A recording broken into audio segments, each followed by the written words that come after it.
So as I walked onto the gravel-covered equipment storage yard that wet, cold, and rainy Saturday morning, I remember thinking to myself, this job is gonna suck. But hey, I was only 14. It was 1995, or it was 1985. I was only 14, and when you're that age, all jobs suck.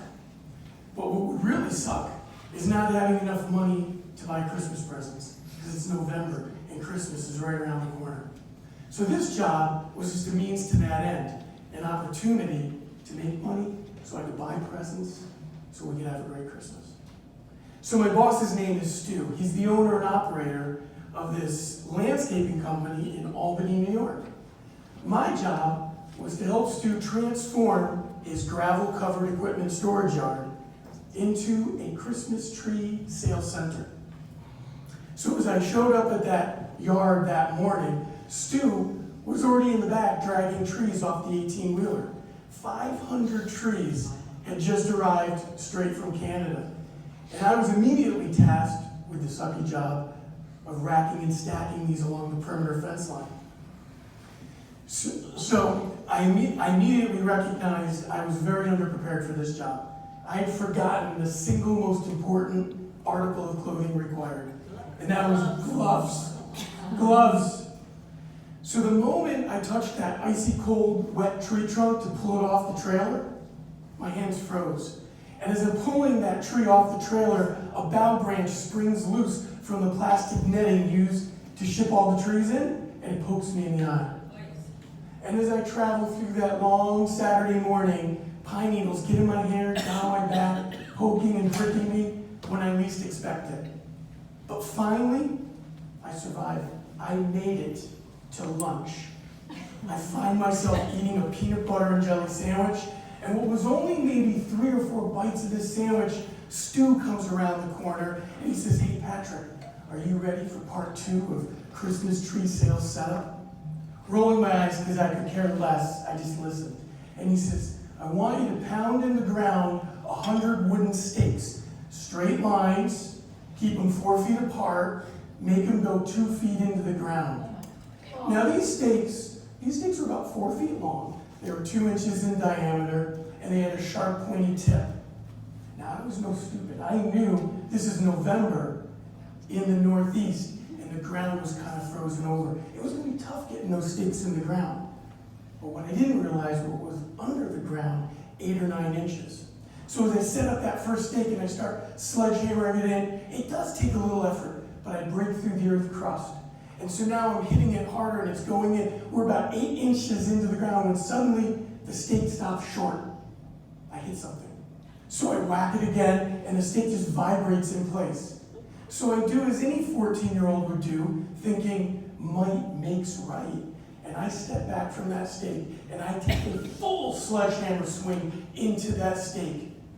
And when the sledgehammer hits the wooden tip, the stake splinters into 100 pieces.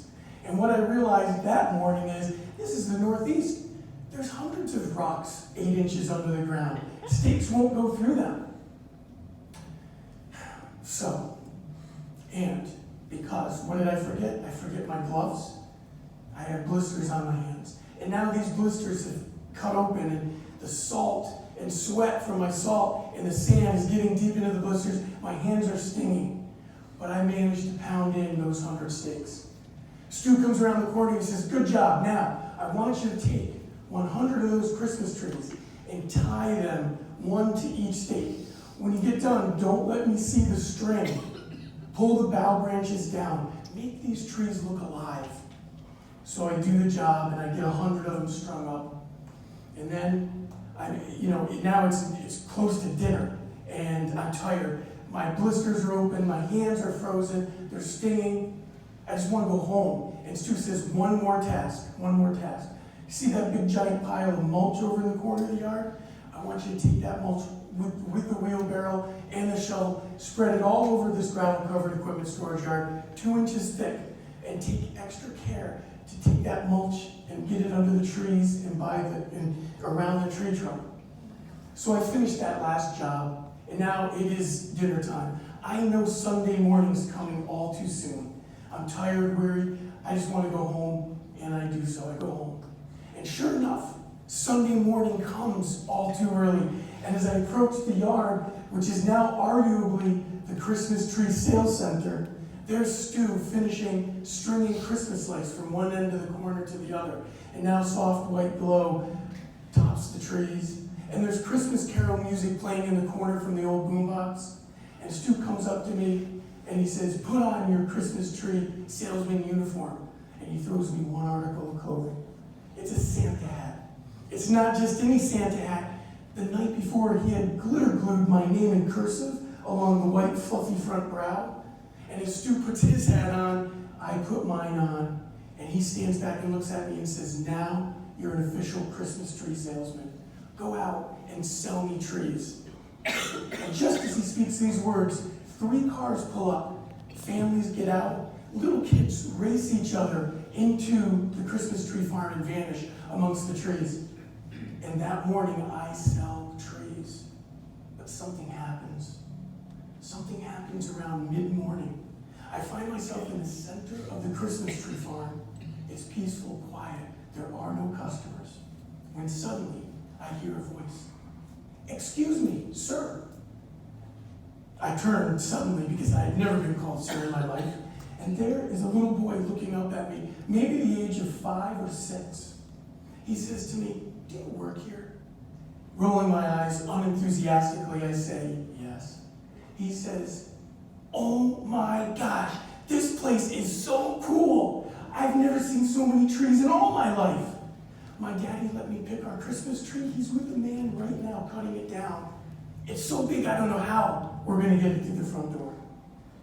And as I listen to this little boy, I think to myself, "Kid, these trees are dead. They were cut down, shipped from Canada on an 18-wheeler just yesterday. I know, I unloaded them all. You're standing in the middle of a gravel-covered equipment storage yard, the furthest thing from a tree forest." But before I can put my thoughts into words, this little boy runs off and vanishes into the trees. And I'm again standing in the center of the Christmas tree farm, alone with my thoughts. And at that very moment, my sucky little job attitude changed forever. That little boy's excitement allowed me to see what my job was really all about. What really it was all about. That boy was in the center of a Christmas tree, a magical Christmas tree farm. If only it lasted for 30 days. Who was I to take that gift from him? My job was never about racking and stacking trees, pounding in stakes into the ground, or even becoming a Christmas tree salesman. My job was always about creating memorable experiences for my customers, anticipated memories of what Christmas morning, afternoon, or evening would look like. Decorating the tree, sipping eggnog, opening presents, moreover, family, friends, and love. These were the memories my customers wanted. The Christmas tree farm just helped them get there. This was Stu's magical Christmas tree forest, and I learned that our customers loved it because they felt it, and as a result, were willing to pay for it. That job became so special to me, I went on to do it for 3 more years. And what turned out to be a job that was going to suck ended up being an opportunity for me to be able to create an experience which improved the lives of all those people I connected with. And I learned that through the eyes of that little boy. And it changed my world forever. Where is your little boy magical Christmas tree farm moment? How can you leverage your product and services to create a memorable experience? That's what I want to talk about today. All right, you've got books in front of you. Turn to page 2. Let's get into it.